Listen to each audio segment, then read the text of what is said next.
ME 304 CNC Machines and Automation, Unit 2 Component of NC Machines और second unit का सब unit 2.4 machine control unit.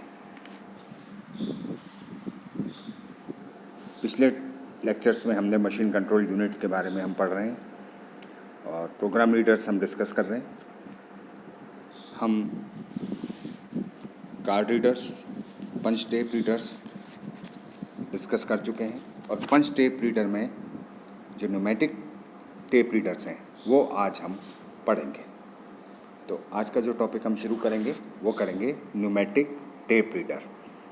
Pneumatic tape reader की जो figure है वो फिगर 2.7 के अंदर ये principle of pneumatic tape reader का फिगर है। न्यूमेटिक का मतलब जहाँ पे अपन एयर प्रेशर काम में लेते हैं, that thing is known as pneumatic operated. तो हम न्यूमेटिक टेप रीडर में एयर प्रेशर की सहायता से होल्स हैं या नहीं उसको हम डिटेक्ट करते हैं। तो इसके अंदर क्या होता है आप देखिए फिगर के अंदर, principle of pneumatic tape reader की जो फिगर है 2.7, इसके अंदर पंच टेप है।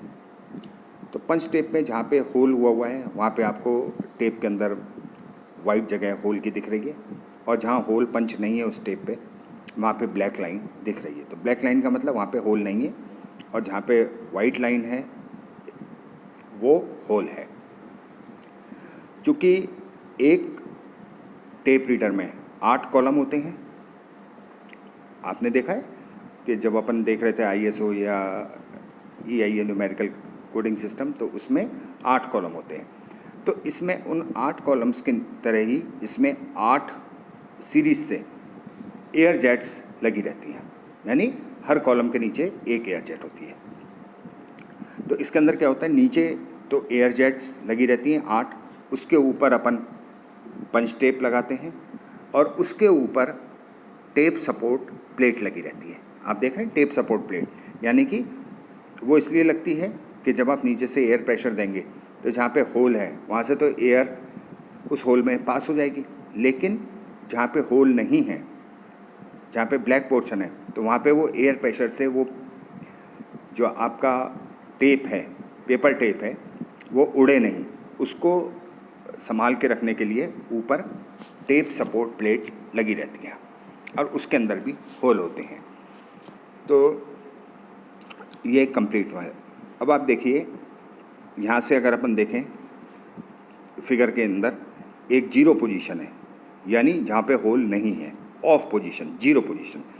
तो उसमें आप देखिए एक वर्टिकल ट्यूब है, उसके अंदर इनलेट्स एयर सप्लाई आ रही है, यानी आप कंप्रेशर के थ्रू एयर प्रेशर के साथ एयर की सप्लाई दे रहे हैं। सीधी जो ट्यूब है वो ऊपर जा रही है और एक टी साइड में बन रहा है 2 सिग्नल डिटेक्टर, एक एरो बना हुआ है 2 सिग्नल डिटेक्टर, और वहाँ पे बैक प्रेशर क्रिएट होता है। तो सब में पहले मैं आपको इसमें बताता हूँ कि जीरो कंडीशन जहाँ पे होल नहीं है, ऑफ पोजीशन के अंदर क्या होगा।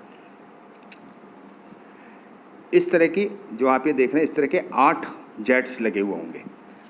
यहाँ पे अपन केवल 2 ही जेट्स कंसीडर कर रहे हैं समझाने के लिए। तो इस तरह के 8 जेट्स होंगे।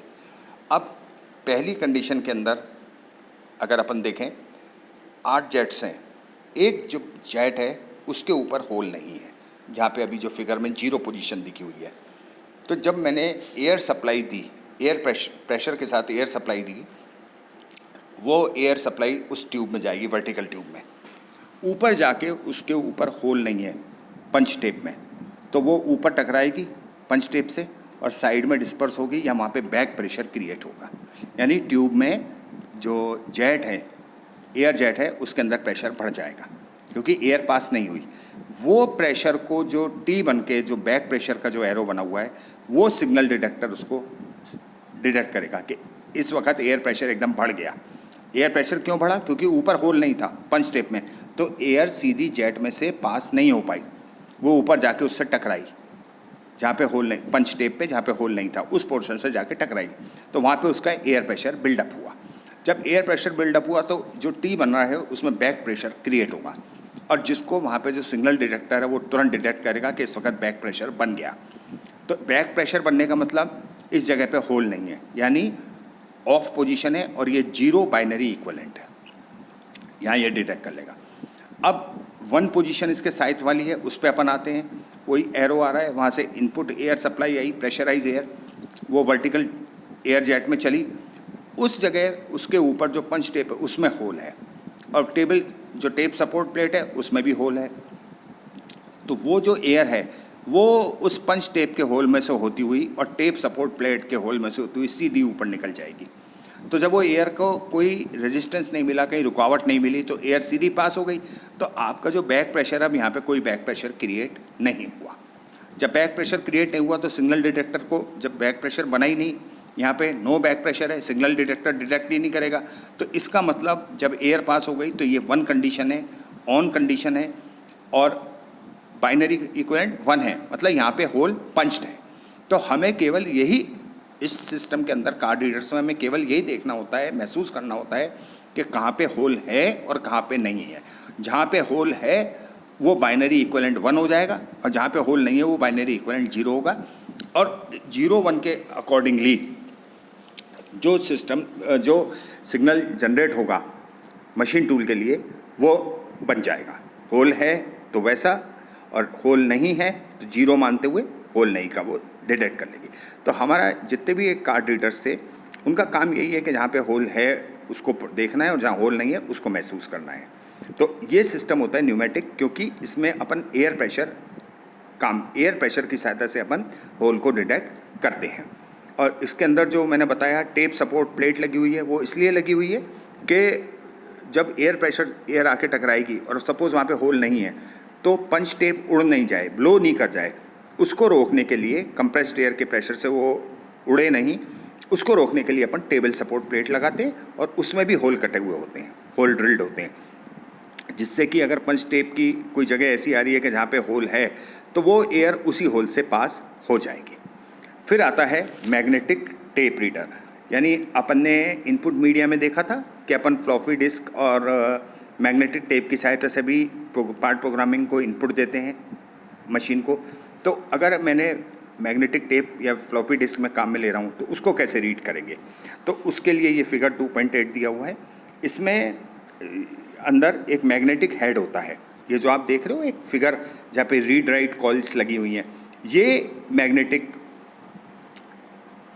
हेड है। ये वही हेड है जो कि पुराने टाइप के टेप रिकॉर्डर आते थे, उसमें अपन कहते थे हेड है। तो वो हेड उस कैसेट के टेप को टच होता था, जब आप ऊपर से प्ले का बटन दबाते हो तो वो हेड जाके उसको टच करता है और वो कैसेट चलती है, तो वो मैग्नेटिक फील्ड्स को डिटेक्ट करता है, कोडिंग एनकोडिंग करता है, और वही हेड मैग्नेटिक टेप को रीड भी कर रहा है। और जब अपन को रिकॉर्डिंग करनी होती है तो अपन रिकॉर्डिंग का जब बटन दबाते हैं तो राइट कॉइल एक्टिवेट हो जाती है, और उस वक्त वो मैग्नेटिक हेड जो है वो मैग्नेटिक टेप पे लिखना शुरू हो जाता है या रिकॉर्डिंग करनी शुरू कर देता है। सेम टाइप का अपन जो मैग्नेटिक हेड है वो इसमें काम में लेते हैं। ये मैग्नेटिक हेड बहुत काम करता है, reading as well as encoding, यानी रीड भी करना है और राइट भी करना है। किसके ऊपर? मैग्नेटिक ऑक्साइड टेप के ऊपर। ये जो आप ऊपर देख रहे हो कांटे कांटे से बने हुए जहाँ लिखा हुआ है प्लास्टिक बेस और मैग्नेटिक ऑक्साइड, ये वो मैग्नेटिक टेप चल रहा है जिसको कि ये मैग्नेटिक हेड रीड कर रहा है। तो आप ये देखिए मैग्नेटिक हेड उसके टच हुआ है प्लास्टिक बेस या मैग्नेटिक ऑक्साइड के, तो वो टच होके उसको करता है। मैग्नेटिक हेड इलेक्ट्रोमैग्नेटिक होता है और हाई परमेबिलिटी कोर की इसके अंदर एक रिंग बनी होती है जिसमें एक स्मॉल एयर गैप होता है, और इसको अपन कॉइल वाइंडिंग की सहायता से एनर्जाइज कर देते हैं। ये जो मैग्नेटिक टेप है इसके ये जो ओपनिंग दी हुई है इसके ऊपर मैग्नेटिक टेप में आपको ओपनिंग ऊपर दिख रही है जो पार्ट टच हो रहा है मैग्नेटिक ऑक्साइड के, तो इसके ऊपर वो टेप चलता है और ये उसके टच होता है। तो जब भी मैग्नेटिक पोर्शन उस टेप का उसके सामने आता है, रीडिंग पोजीशन के सामने आता है, मतलब जो ओपनिंग दी हुई है उसके सामने जब वो आता है तो एक ईएमएफ इंड्यूस्ड होता है वाइंडिंग में। किसके? मैग्नेटिक हेड की वाइंडिंग में एक ईएमएफ जनरेट होता है उसके कॉरस्पॉन्डिंग जो उस पर टेप किया हुआ है, और उसके इस ईएमएफ को अपन एम्पलीफाइड करते हैं और इससे अपन मशीन टूल के सर्वो सिस्टम को कंट्रोल में लेते हैं। तो ये जो चीज़ थी ये था मैग्नेटिक टेप। रीडर। तो मशीन कंट्रोल यूनिट में मेनली 3 चीज़ें होती हैं। पहला तो होता है प्रोग्राम रीडर। प्रोग्राम रीडर में अपन ने सारी चीज़ें पढ़ ली हैं, सारी चीज़ें देख ली। कार्ड रीडर देख लिया, पंच टेप रीडर देख लिया। पंच टेप रीडर के अंदर अपन ने मैकेनिकल टाइप देखा, फोटो इलेक्ट्रिकल टाइप देखा, न्यूमेटिक टाइप देख लिया। अब जो बी पार्ट होता है मशीन कंट्रोल यूनिट का, पहला तो हो गया प्रोग्राम रीडर, दूसरा पार्ट होता है फीडबैक सिस्टम। देखिए, अपन आगे के चैप्टर में देखेंगे कि जो मशीन टूल्स हैं उनके अंदर जो कंट्रोल सिस्टम है वो 2 तरह का होता है, एक तो ओपन लूप और एक close loop. Open loop system वाली मशीन्स वो मशीन्स होती हैं जिसके अंदर जो भी आपने प्रोग्राम में जो वैल्यू दी, सपोज आपने कहा कि आपको टूल को 25 mm मूव करना है एक्स डायरेक्शन में, प्लस एक्स डायरेक्शन में 25 mm मूव करना है। आपने पार्ट प्रोग्रामिंग दी, प्रोग्राम रीडर ने उसको पढ़ा, मशीन कंट्रोल यूनिट ने उसके हिसाब से सिग्नल जनरेट किए और मोटर को निर्देश प्रदान किए कि आपको प्लस एक्स के अंदर जो टूल की मूवमेंट है लॉन्गिट्यूडनली आपको 25 mm प्लस डायरेक्शन में चलना है। चल गया। उसके बाद वो जो ओपन लूप सिस्टम है उसके अंदर वो उसको दोबारा चेक नहीं करता है, मेज़र नहीं करता कि वास्तव में 25 mm चला या 24.9 mm ही चला या 25.1 mm चल गया। वो ये मान के चलता है कि जो भी उसको दिया गया है कंट्रोल वो उसने मशीन ने वैसे ही काम किया। ये कहलाता है ओपन लूप कंट्रोल सिस्टम। अब बात आती है क्लोज लूप कंट्रोल सिस्टम। जब अपन बहुत प्रिसाइजली माइन्यूटली काम कर रहे हैं, बहुत शुद्धता से काम करना होता है, तब अपन फीडबैक सिस्टम काम में लेते हैं। Feedback system generally close loop control system पे काम करते हैं। इसमें क्या होता है कि जो एक्चुअल मूवमेंट हुआ है टूल का या वर्क टेबल का, उसको कमांड दे दी 25 mm चलना था, उसके बाद वो मशीन कैलकुलेट करती है पोजीशन को देख के कि पहली पोजीशन क्या थी और अब पोजीशन टूल जहाँ खड़ा है क्या इसका डिस्टेंस 25 mm है। तो ये कहलाता है फीडबैक। तो अगर 25 mm से कम हो रहा है या ज़्यादा हो रहा है तो वो तुरंत कंट्रोल पैनल को देगा, MCU को वो सिग्नल जाएगा कि भाई ये 24.9 ही रह गया है, तो तुरंत वो corrective action machine control unit generate करेगी और वो 0.1 mm उसको फिर चला देगी। तो ये चीज़ होती है फीडबैक सिस्टम। तो इसके अंदर जो एक्चुअल ट्रैवल है वर्क पीस का या टूल का, इसको अपन मेज़र करते हैं। उसका जो मूवमेंट है उसको अपन किसी डिवाइस से मेज़र करते हैं और ये जांचते हैं कि जो कमांड आपने दिया है वो पूरा हुआ या नहीं हुआ। जो अगला चैप्टर है वो पूरा फीडबैक सिस्टम के ऊपर ही है, उसमें अपन ये सारी चीज़ें फिर पढ़ेंगे। फिर जो मशीन कंट्रोल यूनिट का जो तीसरा पार्ट है, जो सबसे इम्पोर्टेंट पार्ट, मतलब 2 चीज़ हो गई, तीसरा जो इम्पोर्टेंट पार्ट है वो आता है इटसेल्फ मशीन टूल। यानी ये मशीन कंट्रोल यूनिट ने प्रोग्राम रीडर की सहायता से तो प्रोग्राम को पढ़ा, प्रोग्राम को पढ़ के फीडबैक सिस्टम ने उसको जनरेट किया। अब जो मशीन जो काम करेगी वो इटसेल्फ मशीन टूल करेगा। तो मशीन टूल जो भी डायरेक्शन मिलेंगे मशीन कंट्रोल यूनिट से वो उसकी मशीन को देगा। तो मशीन के अंदर क्या होता है कि टूल कितना चला, लॉन्गिट्यूडनल कितना चला, ट्रैवर्स डायरेक्शन में कितना गया, ये सारे काम मोटर्स की सहायता से अपन करते हैं। तो मशीन टूल के अंदर जनरली जो होती हैं मोटर्स, वो स्पीड कंट्रोल करने के काम आती हैं, फीड और डेप्थ कट देने के काम में आती हैं। तो ये स्पिंडल को RPM देना है, वो मोटर वहाँ, एक मोटर वहाँ लगी है, तो कई सारी मोटर्स इसमें लगी रहती हैं। तो उन मोटर्स को कंट्रोल सिग्नल कहाँ से मिलता है, electric signal machine control unit से। और इसके लिए अपन या तो सर्वो मोटर्स काम में लेते हैं या स्टेपर मोटर काम में लेते हैं। क्यों लेते हैं? क्योंकि सर्वो मोटर और स्टेपर मोटर के अंदर अपन को स्पीड कंट्रोल करना, RPM कंट्रोल करना, उसकी एक वाइड रेंज मिलती है, बहुत लंबी रेंज अपन को मिलती है, जिसकी सहायता से अपन छोटे छोटे मूवमेंट्स को भी 0.1 mm के मूवमेंट को भी या उससे भी छोटे मूवमेंट को भी अपन कंट्रोल कर सकते हैं। तो ये चीज़ें थी अपना पूरा machine control unit. Next lecture के अंदर अपन न्यूमेरिकल कंट्रोल प्रोसीजर्स जो है वो करेंगे।